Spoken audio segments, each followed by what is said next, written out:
My name's Gareth Wilson. I'm a lead designer at Bizarre Creations in Liverpool, and I'm currently working on Blur for Activision. So me and the team are super excited about the launch of the Blur multiplayer beta. We're really looking forward to the whole gaming community actually taking part in the multiplayer and giving us really cool feedback about how they're enjoying the game. The most exciting part about the multiplayer gaming in Blur is you never really know who's going to win the race until the final moment, because there's so many cars on track and all the power-ups are going off. People are constantly changing position. There's tons and tons of overtaking all the way through the game, right up until the final third of the race. Plenty of action, so you never know who's going to win. In Blur's multiplayer beta, there are 20 cars on track at once, so you can all play together with 19 of your buddies online. That's the first time that's been in this console generation. It's the first time that it's been on Xbox Live or PS3. So there's 3 gameplay mechanics which we're using in the multiplayer beta to keep people coming back for more.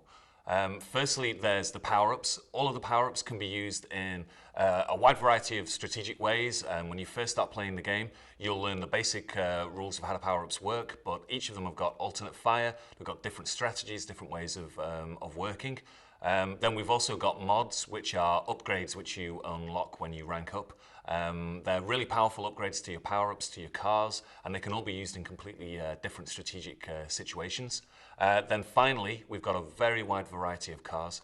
Each of the cars has different attributes. Some are really fast and maneuverable, but quite weak when it comes to taking power-up hits. Some are much stronger, but slower, but are very powerful when taking out other cars. So combine those 3 things together, and you get a real cool mix of strategies you can try.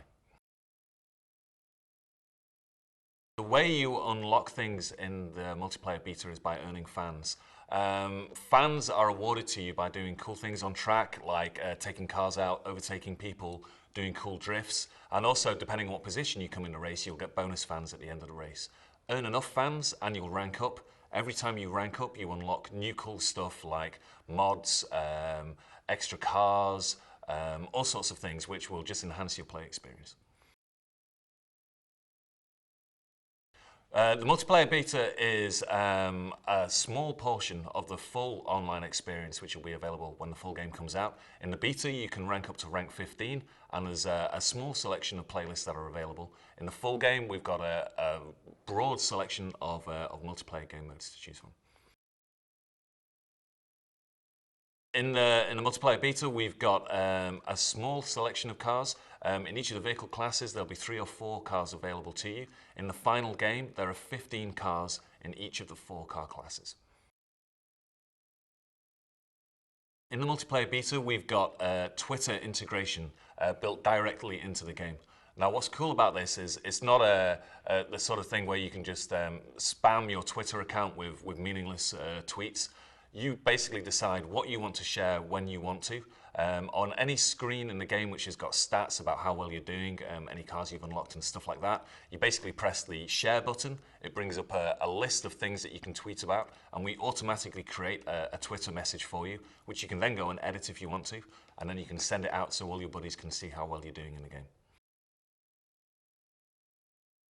So when the game creates a tweet for you based on, if you wanted to talk about your rank or your car or anything in the game, you can then add a custom message to the beginning of that message. So if you wanted to, point out a particular thing about the car or something like that, then you can add that to your tweet before you send it out. Blur is going to bring back the fun to the racing genre.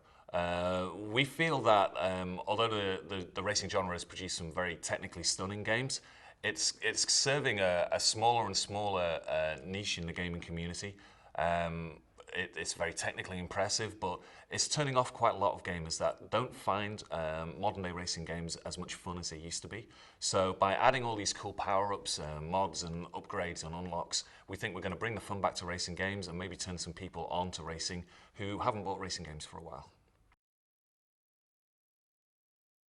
So a really important thing we wanted to do was make sure that every race, every time you played it, was different. No race is the same, because we've got all these very deep mechanics working together. We've got the power-ups and the mods, different cars, different tracks. Every race is different, and you're having so much fun in the race, you don't really mind if you don't win. You still have fun, you still earn fans, you can still rank up, and you can still have a great time whether you won or not. So a lot of guys on the dev team, when they've been playing the multiplayer beta, they all like to win, but sometimes they just like to go into the race and just start beating cars up or just bashing people up and just causing carnage. And they might not win the race, but they might earn loads and loads of fans for doing that. So they might not be first place, but they'll still earn loads of fans and rank up like anyone else. So the multiplayer and social network experience goes across the whole of the game. Whether you're in the multiplayer part of the game or in the single player part of the game, you can still send messages using social network functionality. But what we're really excited about in the single player is the ability to send challenges to your friends online. So when you finish a race in single player, the game records all of the cool things you did, like what position you came, what car you were driving, what your lap time was, and builds that into a neat little challenge that you can send out to any of your friends online. When you send it out to them, you can edit it, you can add extra things to it, like how many times you shunted someone, how many fans you earned, anything which you actually did in that race. Send it to your friend online, and when he receives it through his Xbox dashboard or his PSN network dashboard, he can immediately load up the game and try out the challenge that you've sent him. Even if he hasn't got as far as you in the game, maybe you've got to the 50th or the 60th game and he's just bought the game, he can still take part in that challenge and experience the cool cars that you've unlocked already.